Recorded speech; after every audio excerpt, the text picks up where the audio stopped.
Telugu capital భక్తి టీవీకి స్వాగతం, సుస్వాగతం. నేను శ్రీలక్ష్మి. ఈరోజు మనతో విద్యావేత్త, ఆధ్యాత్మికవేత్త డాక్టర్ శ్రీ భట్టిప్రోలు విజయలక్ష్మి గారు ఉన్నారు. విజయలక్ష్మి గారు నమస్కారం అండి. నమస్కారం శ్రీలక్ష్మి గారు.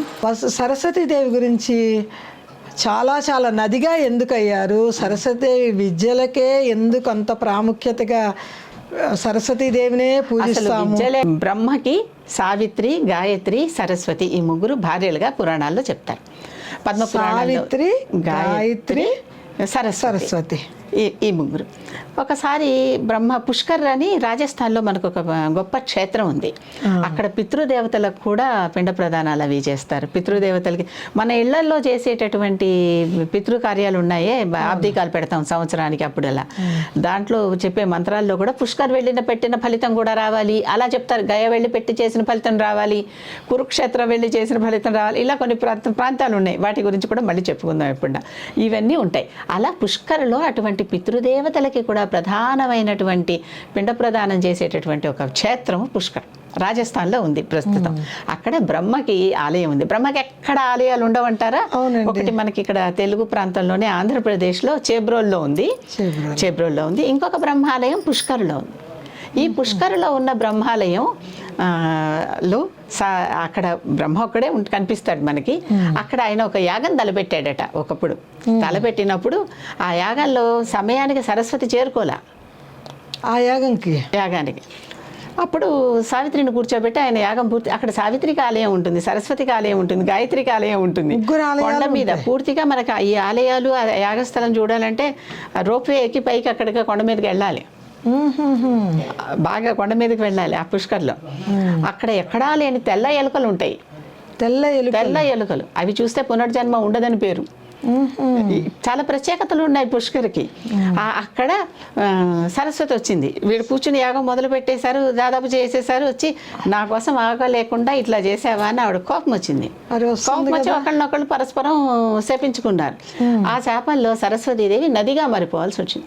ఆ శాపంలో సరస్వతీదేవి నదిగా మారిపోయి అందుకనే అసలు ఏమైందో ఒకప్పుడు సరస్వతి అనేది అన్నిటికంటే పెద్ద నది. సరస్వతి నది గంగా యమునల కంటే కూడా పెద్ద కనపడరు కదండి. అంతర్లీనంగా ఉంటుంది అనే మాట ఎందుకు వచ్చిందంటే, ఏమైందో తర్వాత కాలంలో మనకు ఆ చరిత్ర దొరకటం లేదు.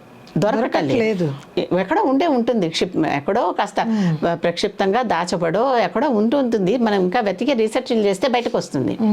ఆ నది ఈ మధ్యన నాసా వాళ్ళందరూ కూడా వీటి గురించి అంతరిక్షంలో శాటిలైట్ల ద్వారా ఎక్కడి నుంచి పుట్టిందన్న చెప్పండి. పుష్కర్ నుంచే సరస్వతి మొదలైంది అని మన పురాణ ప్రకారం.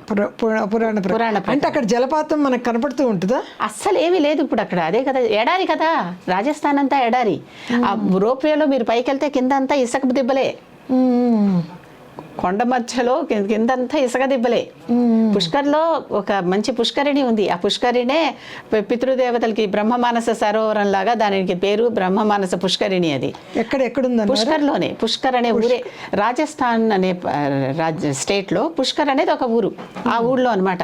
అంటే ఇప్పుడు మనకి తెలంగాణలో వరంగల్ ఒక చోట, కరీంనగర్ ఒక చోట ఉన్నట్లుగా అక్కడ పుష్కర్ అనేది ఒక ఊరు. అలాంటి ఊళ్ళో ఈ నది అక్కడ పుట్టి ఏమైపోయిందో లుప్తమైపోయింది. ఈ మధ్యన నాసా వాళ్ళు శాటిలైట్స్ ద్వారా పరీక్షించి చూస్తే అక్కడ గుజరాత్, రాజస్థాన్ వెంబడి మొత్తం ఎడారి ప్రాంతం కదా అదంతా. ఆ ప్రాంతంలో అంతర్లీనంగా భూమిలో ఉన్నది. భూమిలో పాయ ఉన్నది. అందుకనే సరస్వతి అంతర్వాహిని అనే పేరు వచ్చింది. అంతర్వాహిని, అవునండి. ఎక్కడ చూసినా రెండు నదులు కనపడుతూ ఉంటాయి. నదులు ఎక్కడైతే వచ్చాయో మూడో దాంట్లో సరస్వతి ఉంది బై డిఫాల్ట్ అనేది మన శాస్త్రం. బై డిఫాల్ట్ రెండు ఉన్నాయంటే మూడోది ఉంది అని. అందుకే ఇక్కడ మన కరీంనగర్ దగ్గర కాళేశ్వరం దగ్గర ప్రాణహిత గోదావరి కలిసే దగ్గర సరస్వతి అంతర్వాహిని అని, అక్కడ కూడా సరస్వతి నది ఉందని కొలుస్తాం. అవునండి. అక్కడ కూడా వెళితే మీకు సరస్వతి పూజలు జరుగుతాయి, కొలుస్తాము, అది తెలుస్తుంది. ఎక్కడ రెండు ఉన్నా గంగా యమున ఉంటే, బట్ ప్రయాగరాజ్ లో ప్రస్తుతం జరుగుతున్నాయి కదా కుంభమేళా ఉత్సవాలు. అవునండి. కనుక అది అక్కడ సరస్వతి ఉన్నది అని. అంతేకాదు సరస్వతిని ప్రత్యక్షంగా 2 చోట్ల చూడొచ్చు. ప్రత్యక్షంగా అంటే అది సరస్వతి అనే దానికి పేరు. ఆ నదికి అక్కడ సరస్వతి అని బోర్డు పెట్టారు. ఆ పక్కనే సరస్వతీదేవి ఆలయం కూడా ఉంటుంది, మనం చూసుకోవచ్చు, నమస్కరించుకోవచ్చు. కేదారేశ్వరం వెళ్ళేటప్పుడు ఆ పైకి వెళ్తూ ఉంటే కొన్ని మెట్లు కొన్ని మెట్లు వెళ్ళండి, ఎక్కువ ఉండవు. దిగి వెళ్తే అక్కడ ఉద్ధృతంగా సరస్వతి ప్రవహిస్తూ ఉంటుంది. మేమే స్వయంగా సరస్వతి నీళ్లు పట్టుకొచ్చుకున్నాం. జల రూపంలో ఆమె కనపడతారు. ఉద్ధృతమైన నది, ఉద్ధృతమైన నది. స్నానం చేయొచ్చు అంటారా? దిగి స్నానం చేసేవాళ్ళు కూడా ఉన్నారు. దిగి స్నానం చేయొచ్చు, ఏం పర్వాలా, చెయ్యొచ్చు. మళ్ళీ వచ్చి కాకపోతే అక్కడ చేంజింగ్ రూమ్స్ అవి లేవు, కొంచెం ఇబ్బంది అవుతుంది. అంతే తప్పితే అక్కడ కనపడతారు సరస్వతి. చక్కగా అక్కడ ఎంత బాగుంటుంది సరస్వతి, స్వచ్ఛంగా, హిమాలయాలు కదా, స్వచ్ఛంగా అసలు మనకి నీరు ఎటువంటి పొల్యూషన్ లేకుండా ఉండే నీరు దొరుకుతుంది కదా. అక్కడ సరస్వతి ఆలయం కూడా గట్టు మీద ఉంటుంది. అక్కడ కూడా సరస్వతి ఆలయాన్ని దర్శించుకుని సరస్వతి అమ్మవారికి పూజ చేసుకోవచ్చు. ఆ తర్వాత బదరీ దగ్గర బద్రీనాథ్ అంటాం కదా. అవునండి. బద్రీనాథ్ ధామ్లో అక్కడ కొద్దిగా దూరంలోనే, ఎక్కువ దూరం లేదు, మానా అని ఒక గ్రామం ఉంది. ఆ ఊరి పేరే మానా. అది ఇన్నాళ్ళు దాని చిట్ట చివరి గ్రామం భారతదేశంలో. అక్కడి నుంచి మన ఇదైపోయి చిట్ట చివరి గ్రామం అని పేరు. మోదీ వచ్చాక ఏం చేశారు, ఆ చిట్ట చివరి గ్రామం అనొద్దు దాన్ని, ఎందుకన్నా అది మొట్టమొదటి గ్రామం అన్నారు. చాలా తమాషాగా చిట్ట చివరి గ్రామం అనొద్దు, అది మన మొట్టమొదటి గ్రామం అన్నారు. పైనుంచి కదా కిందకి. కరెక్ట్ అండి, పైనుంచి కదా కిందకి వచ్చేది. పైన మొట్టమొదటి గ్రామం చివరి ఎందుకు అవుద్ది, అది అక్కడి నుంచి బార్డర్స్ మారిపోతాయి అన్నమాట. అక్కడ ఆ మానా అనే గ్రామంలో 2 బండల నడుమ ఎంత ఉద్ధృతంగా, మనకి ఎక్కడైనా ఇంటర్నెట్లో సెర్చ్ చేస్తే నేను చెప్పిన ఇందాక నది నిధి దొరుకుతుంది, లేకపోతే నా దగ్గర ఫోటోలు ఉన్నాయి, పంపిస్తాను. ఈ మానావి దొరుకుతాయి. ఎంత ఉద్ధృతంగా ప్రవహిస్తుందంటే అక్కడ అసలు స్నానం చేయడం కూడా అసాధ్యం. స్నానానికి కూడా కుదరదు, స్నానం వెళ్ళిపోతాం అంతే. అమ్మో, అంత ఉధృతంగా ఆ వేలు పెడితే చాలా లాగేస్తుంది మన, అంత కరెంట్. కరెంట్ అంటే వేగం, విద్యుత్ అని కాదు నా ఉద్దేశం, వేగం అంత వేగంగా ఉధృతంగా ఉంటుంది. అసలు అక్కడ నుంచుంటే తుంపర్లు పడితే స్నానం, తుంపర్లతోనే మనకి స్నానం శుభ్రంగా. చాలా విచిత్రంగా అక్కడ అసలు మనం ఏమి నీళ్లు పట్టుకోవటం కానీ ఏమి, అంటే అసలు ఇక చేసి ఏమన్నా ఆయుష్ ఉన్నవాడు వెనక్కి రావాల్సిందే. కానీ ఆయుష్ ఉన్న వాళ్ళని ఎంత ఈత నేర్చిన వాళ్ళని ప్రవాహంలో కొట్టుకుపోతారు కానీ ఎదురేదలేరు కదా. తెలుసానేమో ఇది ఏమైపోయిందో మానా దగ్గర, అది ఎటు పోయిందో కూడా ఎవరికి తెలియదు. అక్కడి నుంచి ఆ నది ఎక్కడ పోయిందని ఇంతవరకు ఎవరు కనిపెట్టే ప్రయత్నాలు జరుగుతున్నాయి. కనిపెట్టే ప్రయత్నాలు జరుగుతున్నాయి. ఈ మానా దగ్గరే వ్యాసుడు భారతం రాసిన, పురాణాలు రాసిన గుహ ఒకటి ఉంది. వ్యాస గుహ అంటాడు దాన్ని. వ్యాస గుహ ఉంది. ఆ వ్యాస గుహలో ఈ ఆయన కూర్చుని వ్యాసుడు అన్ని రాశాడని. శంకరాచార్యుడికి, మధ్వాచార్యుడికి వ్యాసుడు అక్కడ దర్శనం ఇచ్చాడని కూడా చెప్తారు వీళ్ళ జీవిత చరిత్రలో.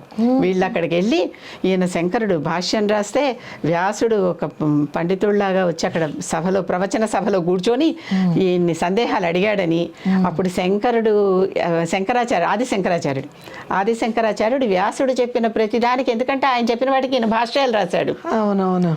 ఆ భాషలన్నిటికీ సరైన సమాధానాలు చెప్తే వ్యాసుడు మెచ్చి ఆయన ఆశీర్వదించాడని పేరు. మధ్వుడు కూడా అలాగే అక్కడ నేను వ్యాసుడిని కలిశాను అని చెప్పుకోగలిగాడు. మధ్వాచార్యుడు కూడా సాక్ష్యం చెప్పారు. అక్కడ బదిలీ తర్వాత మానా దగ్గర ఉన్న వ్యాసగుహలో అంటే అంత సరస్వతి పక్క, సరస్వతి అంటే జ్ఞానం కదండి. ఈయన జ్ఞానం అంతా అక్కడి నుంచి అందిందేమో వ్యాసుడికి. అదే కరెక్ట్. జ్ఞానామృతం వర్షించాడు ఆయన అక్కడ. అవునండి. మరి సరస్వతిదేవి అంతా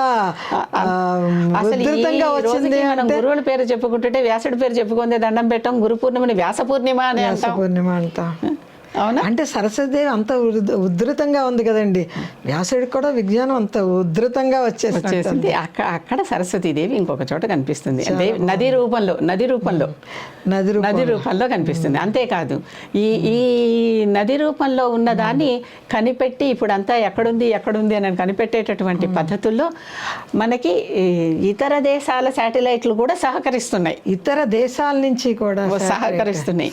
ఇంత గొప్ప నది ఎండిపోవటం ఏంటని భారతదేశం కదండి. గుజరాత్లో ఒక ప్రాంతంలో లోథాల్ అనేటటువంటి ప్రాంతంలో సరస్వతి నది రివర్కి అది పోర్ట్ అన్నమాట. పోర్ట్ సిటీ అది. ఆ పోర్ట్ సిటీ తవ్వకాల్లో బయటపడింది. తవ్వకాల్లో పోర్ట్ సిటీ బయటపడింది. పోర్ట్ సిటీ అంటే పెద్ద నది, నదిలో సముద్రం అంత నది, అందుకే పోర్టు. సముద్రవంత నది వచ్చి ఆ గుజరాత్లో లోథాల్లో ఒక పెద్ద ప్లాట్ఫామ్ లాగా కట్టాడనమాట. అది మనకి రైల్వే స్టేషన్ లాగా అనుకోండి. అక్కడికి వచ్చి ఎంత పెద్దదంటే పెద్ద పడవలు అప్పుడు అంతంత ఉండేవి ఆనాటి కాలంలో. పడవ వచ్చి అక్కడ ఆగేది. ఆ పడవలోంచి వీళ్ళు రవాణాలన్నీ దింపుకునేవాళ్ళు, ఎక్కించుకునేవాళ్ళు. అక్కడ రకరకాల ఫ్యాక్టరీలు లోథాలో అవన్నీ బయటపడ్డాయి. లోథాల్లో మీరు వెళ్ళి గుజరాత్లో ఈనాటికి చూడొచ్చు. అక్కడ ఆ ప్రాంతానికి ఇది సరస్వతి నది యొక్క పోర్టు అని బోర్డు ఉంటుంది. సరస్వతి పేరే పెట్టేశారు డైరెక్ట్. అసలు అదే పేరు ఉంటుంది. అంటే సరస్వతి సాక్ష్యాలు నేను చెప్తున్నాను. అవునండి, నిజమండి. మనం ప్రత్యక్షంగా వెళ్ళి చూడగలిగే సరస్వతి సాక్ష్యాలు. సరస్వతి అంటే స్రవించేది. ఏంటమ్మా మరి? స్రోతస్సు అంటే స్రవించేది, స్రవిస్తూ అంటే ధారగా కారుతూ ఉంటుంది. ఆవిడ జ్ఞానధార. ఆవిడ జ్ఞానధార, విద్యాధార. ఆవిడ వేదధార. వేదాలు కదా. ఆవిడ ఆ విధంగా అలా కారుతూ ఉంటుంది జ్ఞానం ఆవిడ నుంచి. అటువంటి స్రవించేటటువంటిదే సరస్వతి. ఆ స్రోతస్సే సరస్వతి. సరస్వతి అనే పేరు కూడా అలాగే వచ్చింది ఆవిడకి. సరస్వతీదేవి గురించి చెప్పమంటే సరస్వతీదేవి పుట్టినరోజే కాకుండా పూర్వత్వాలు కూడా బాగా చెప్పారండి. చాలా సంతోషంగా ఉంది. అసలు సరస్వతి అమ్మవారు ఏమిటి, నదిగా అవుతామేంటి, ఎక్కడ పుట్టారు, ఎవరెవరితో ఆమె ఎన్ని జ్ఞానబోధలు, జ్ఞానాన్ని ఇచ్చింది. చాలా అద్భుతంగా, మాటలు లేవండి. అదే అమ్మవారి కృప. ఆవిడ కృపలేందే మనం ఎవరో ఏమీ చేయలేము. ఆవిడ కృపలేందే నోరు తిప్పి మాట్లాడలేము. ఆవిడ వాగ్దేవత. ఆవిడ వాగ్దేవత, గీర్వాణి. వాణి అంటే పలుకు. ఆవిడ మన దగ్గర ఆవిడ కృప మనకి లేనిది మనం ఏమీ చేయలేం. చాలా చాలా చాలా సంతోషంగా ఉందండి. అమ్మవారిని పూజించుకుంటాం కాదు, ఆమె ఎలా ఉద్భవించింది, ఎలా ప్రవహించింది, సరస్వతి ఏమిటి అన్నది మీరు కళ్ళకి కట్టినట్టుగా. ఇప్పుడు ఇంకా మనస్ఫూర్తిగా వసంత పంచమి రోజు నాడు ఆమెను తలుచుకుంటూ పూజ చేసుకుంటామండి.